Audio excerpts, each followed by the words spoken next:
told you. His eyes are all sleepy like a toddler in the backseat of a car. Bob, Bob, look at you. Look at that belly. Your belly's hanging out of your dress there, Bob. Like I showed you like a second ago, this is all ready to go. So our return will be here. You guys saw I just took out the Zerk.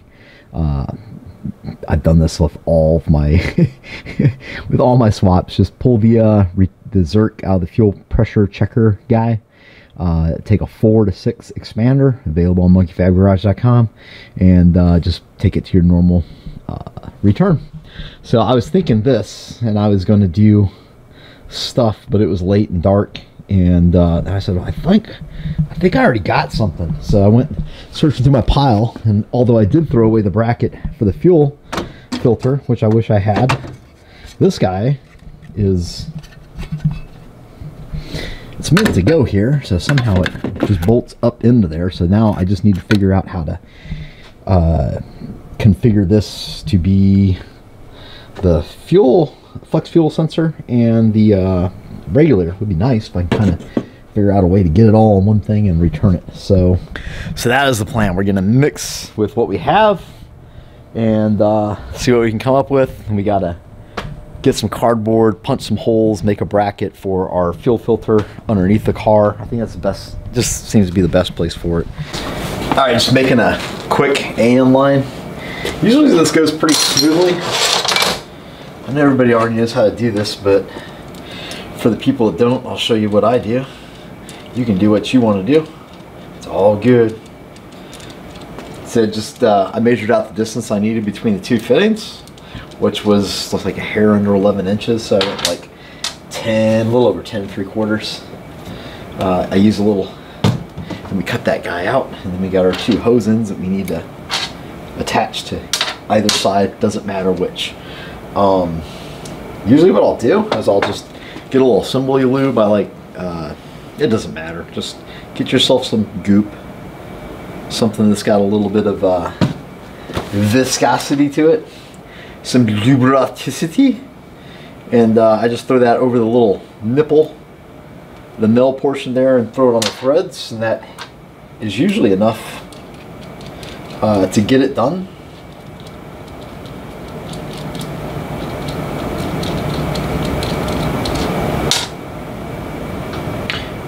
Yeah, and then I usually have really good luck with, well, you got extra goopy. Got extra goopy on one, and I was a little lean on the other. Try to find some balance. You know, you got to find balance out there. Anyway, I usually have really good luck with our hose. So I thought I'd just videotape showing you how I put this guy together. What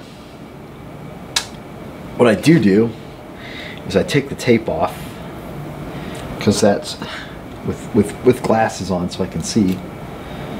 Holy cow, how many times you wrap this, son? I'm about to yell at my guy for using too much tape. We have to pay for that stuff.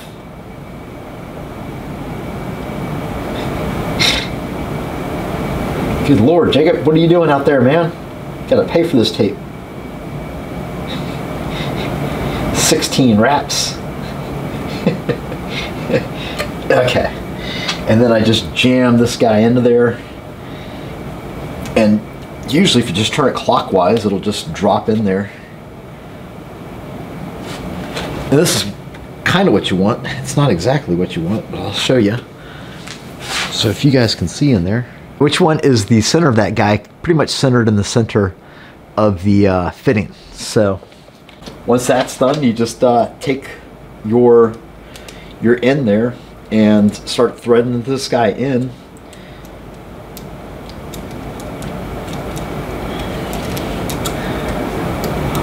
There's absolutely no tension yet, so I'm waiting to feel a little grippy grip. Okay, there's a little grippy grip right there. Good.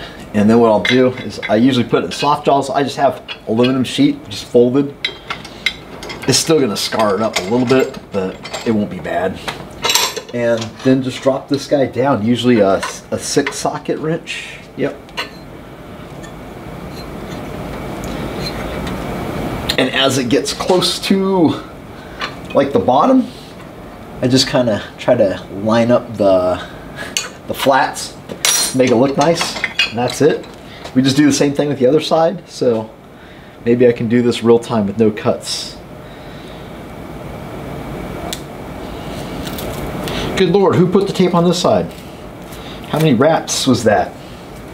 Pretty sure I did all that. I think it was more wraps than what I needed. So yeah, just shove it in that guy until it bottoms out.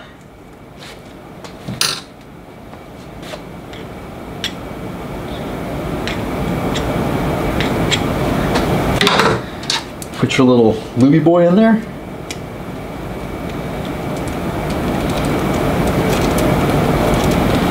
And these guys are so easy. You guys that fight and wrestle with these guys, stop it. Buy the monkey fab. Buy the monkey fab stuff, man. You'll dig it. I dig it. And then once we meet a little resistance, again, put the bottom part into your vise and snug it down.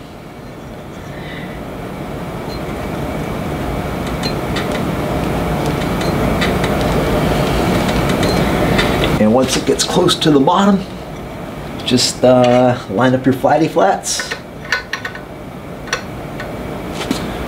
Right about, yeah, there we go. One hose done. Wasn't that bad. It's actually easier than the PTFE stuff.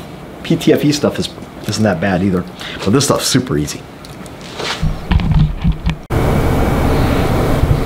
All right, that's a little better, happier with that. Got a little shoop to it, and we got the bottom poured on. So now we just need to figure out how we're gonna do our bracket. I think I'm gonna use these two guys right here and make like a little plate to hold this guy kind of at a 45, so it's pointing in the direction that it needs to be going to.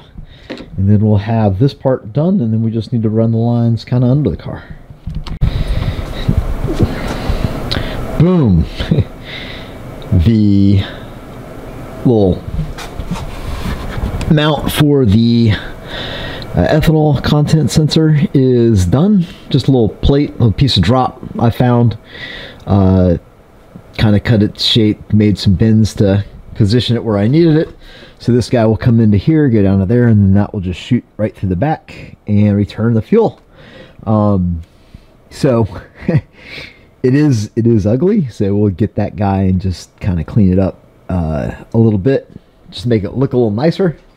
And this guy here, I think what I'm gonna do is just leave it for now, because I don't know what else is coming up, because there's always something gonna come up, and then you're gonna think to yourself, damn, I wish I hadn't trimmed all that crap off there. I could have used this for X, Y, and Z. So once I'm sure that we don't have X, Y, and Z left to do, then I'll take that bracket and really trim it down. I'll paint it. I'll probably paint the two to match, something like that. So that's where we're at. This guy's hung, so we just got to get it up in the air and get our fuel filter hung under the car, and then it's just a matter of running lines. You see how easy the lines are.